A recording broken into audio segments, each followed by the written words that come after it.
Good afternoon. I'm Mrs. Klein, and I'm back to talk about stuff. So today, I am actually headed to pick up snackies for our D&D game tonight. Yes, I said that correctly, D&D. I'm very excited about tonight's game. If you don't know, so for those teachers out there, the reason why I want to talk about Dungeons and Dragons, that's what D&D is, Dungeons and Dragons, is because if you're a teacher, some of you may know about Dungeons and Dragons and love it, some of you may be on the fence about it, or maybe you've never heard about it before, and you kind of want to learn a little bit about it, and, maybe a teacher's perspective, okay? So, Dungeons and Dragons, well, okay, I'm going to start with the end, right? I'm gonna start with at the ending of, like the summary of my opinion of Dungeons and Dragons. I'm gonna start there so that if you already know what it is, you don't have to skip ahead. I'm gonna tell you how I feel about it, okay? But if you don't know what it is, stick around and I'll explain it in a minute, okay? So I, as a teacher, love Dungeons and Dragons. I have what I like about it, right? Let me just give you kind of a bare minimum definition, and then I'll go into a deep dive in a minute, okay? So, like, bare bones definition, Dungeons and Dragons is a role-playing game, right? What does that mean? That means you play a character. You create a character, and then you play it, just like a video game, okay? So, you may or may not be a gamer. I wouldn't define myself as a gamer, but I do play some games, right? So, games like Witcher or Skyrim, Witcher, you don't really create your character, you play a character they give you. But anyway, like with Skyrim, you create this character, you create what they look like, their hair color, their eye color, kind of like if you've ever played Sims, right? You create your character, okay? And in Sims, for example, you also choose their job, right? Skyrim has like a very different but kind of similar idea where it's a role-playing game, video game, where you create your character, okay? And then, it is hot. And then you choose your fighter class, right? Choose your race and your fighter class. Well, those role-playing games like Skyrim are kind of based on this old pen and pencil game called Dungeons and Dragons, okay? Now, this is not a game I grew up with, right? This is not a game that I was not in this world of Dungeons and Dragons until, a few years ago when my friends introduced it to me. And Dungeons and Dragons, you create your character, and depending on your race and your class, that creates your stats, right? What you're going to be good at, right? Are you going to be good at dealing magic damage, or are you going to be good at dealing strength damage, those kinds of things, okay? And then that affects your gameplay, okay? So with Dungeons and Dragons, just giving you my opinion right off the bat, okay? I love it. If you're on the fence about it, you should just play it, right? If you don't know a whole lot about it, if you want to find out more about how to play, definitely there's hundreds of videos online about it. I watch a show called Critical Role, which is huge in the Dungeons and Dragons world. It's fun to watch with voice actors who play the game at a table together, except during COVID they didn't, but in the same room. And it's cooperative game. You create your character, and then you play that character in the world that the dungeon master creates, right? Imagine you're all sitting at a table. You have the players, so majority of the people at the table are the players who have created their character to function in this world that the dungeon master, one dude or female at the table, who creates the encounters and the world that the characters will encounter, right, and play. And what I love about it, right, 4 minutes in, finally getting to the part where I discuss what I love about it. What I love about it is that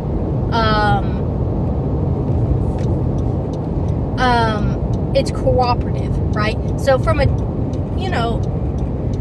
non-gamer standpoint, right? Someone who doesn't do this stuff regularly. I'm not good at fighter type games, right? I'm not good at the kinds of, even board games, right?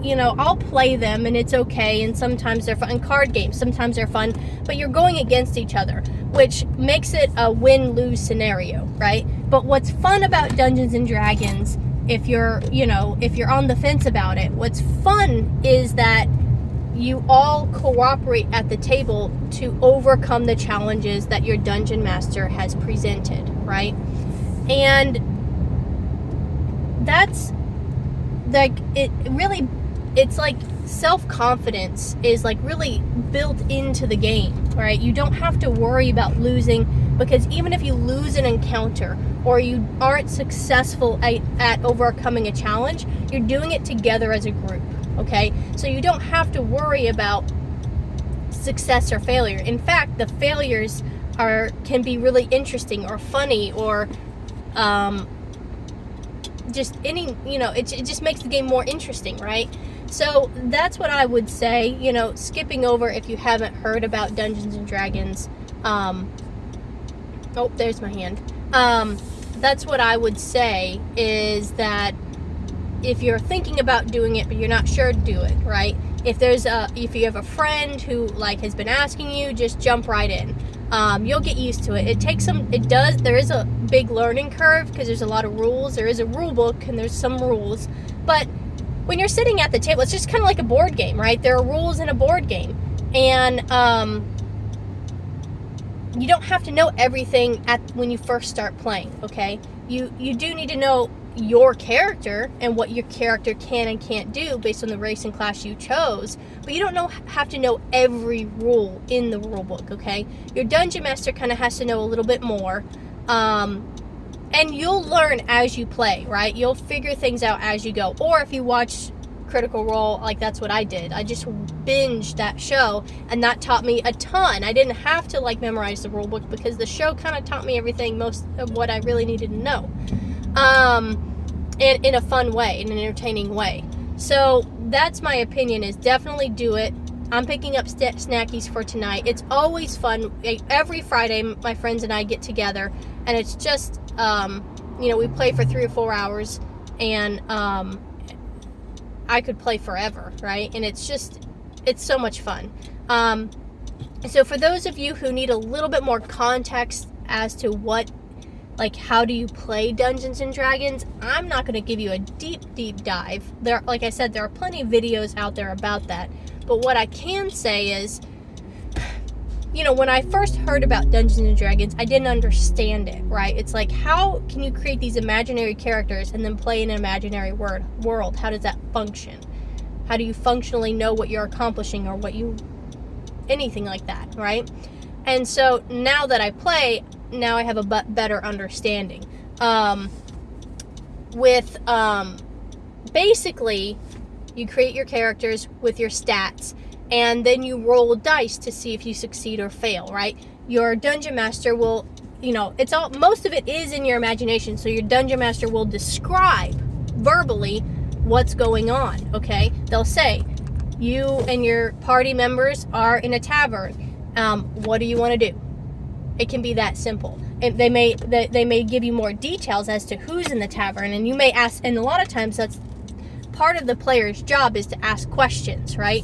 The dungeon master may give you a little bit of information, but a lot of times the players kind of have to pull it out of the dungeon master. You're playing a game, so imagine you're in a video game and you're looking around and you're investigating, saying, okay, what kind of tavern is this? Is it expensive, or is it low class? Is it kind of a seedy bar?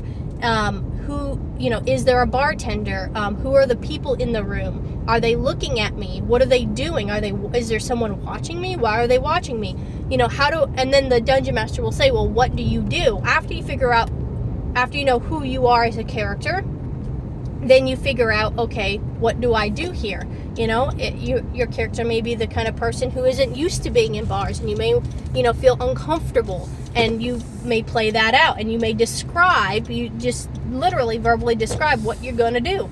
How do you interact with these other characters in the room? Just like a video game. It sounded complicated when someone first explained it to me, because a lot of times people who are used to playing Dungeons and Dragons will go into the weeds. When you ask them what is Dungeons and Dragons, they'll go into the weeds about their particular game, right? They'll throw out jargon you don't understand, but it's really that simple. You sit at a table, and the player, the dungeon master sets up this world and these encounters, like with locations and people or creatures or whatever, and then your players describe, okay, based on my backstory. When you create your character, you also create a backstory, and then you interact with their world, and based on your backstory, that's going to decide what your character does. Okay, so it's really, and your character may have particular goals that they're trying to accomplish. Maybe they're in the tavern to get information, so because they're trying to accomplish a particular goal. Okay, and all of those things will flesh themselves out at the table. Okay, you don't have to worry about getting into the weeds until you're at your own table. Okay, and then names of particular places will become important, and you'll want a little notebook so you can take notes, and it's just so much fun, and you can pretend to be this character. So as an English teacher, what I love about this game is that,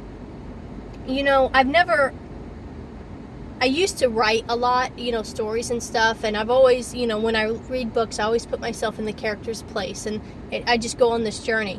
But what is great about Dungeons and Dragons is you create your own journey, right?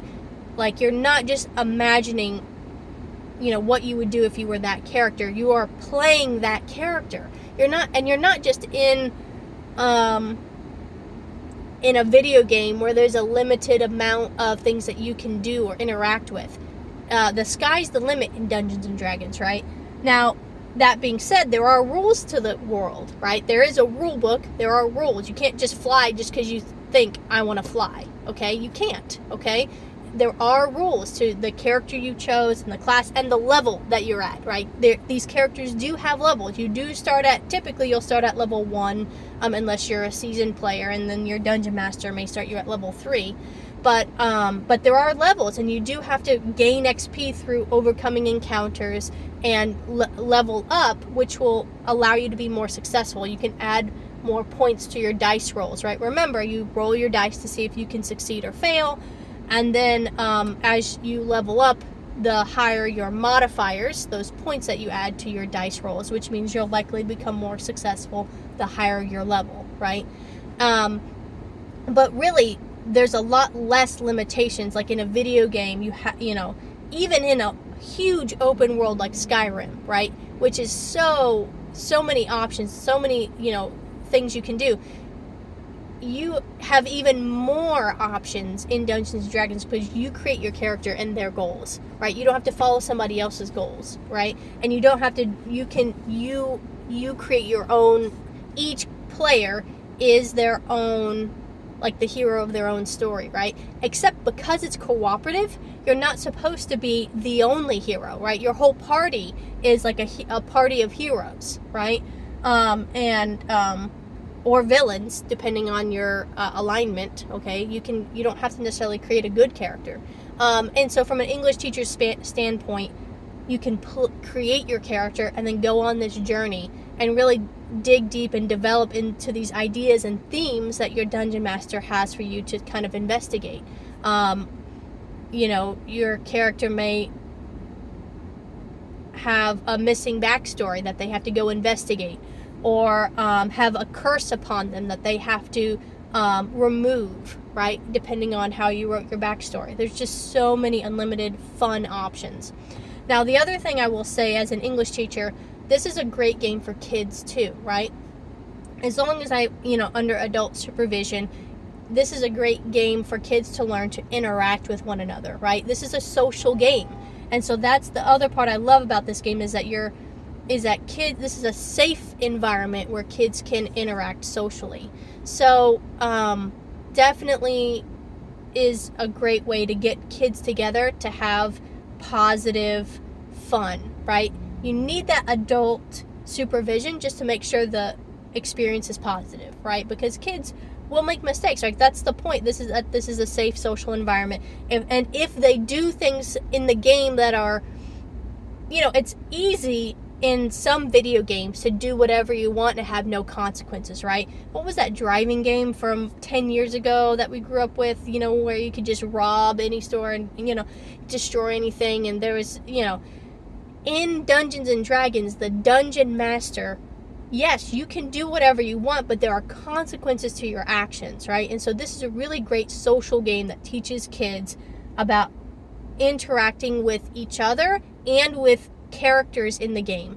And it's easy in a video game to just kill somebody off, right? And you do fight against monsters and destroy them, but there are consequences to those things that you do. You can't, if you have a really good dungeon master, they will it's like, yeah, you attack the city guard and then you go to jail, right?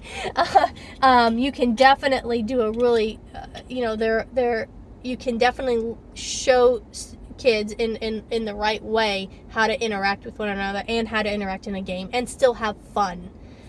So English teacher, love it. If you're interested in it, do it. And if you already love it, comment below, right? I would love to hear about your characters and the the backstories, that you've created already. I could go on and on. Maybe that's a different video talking about the campaign I'm currently in and my druid that I'm playing. I could go on and on about that, but I don't want to do that in this video, maybe in another video. So have a good day. Bye.